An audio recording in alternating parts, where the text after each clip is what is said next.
আমরা এখানে সকলে এসেছি একটি জানাজা করার জন্য।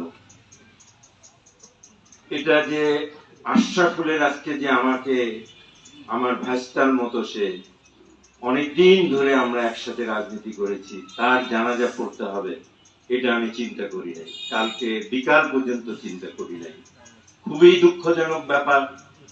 যাই হোক, আল্লাহ কার কিভাবে মৃত্যু রেখেছে আমরা সেটা জানি না।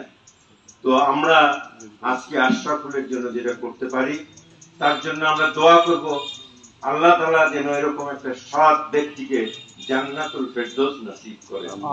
আমরা যেন সকলেই যখন যে সময় পাই, আমরা যখন একটু মানুষের জন্য, বাপ মার জন্য দোয়া করি, আশরাফুলকেও যেন আমরা একটু মনে রাখি। বিশেষ করে আশরাফুলের বাবা যে আমার সাথে আজকে 40-50 বছর ধরে একসাথে আমরা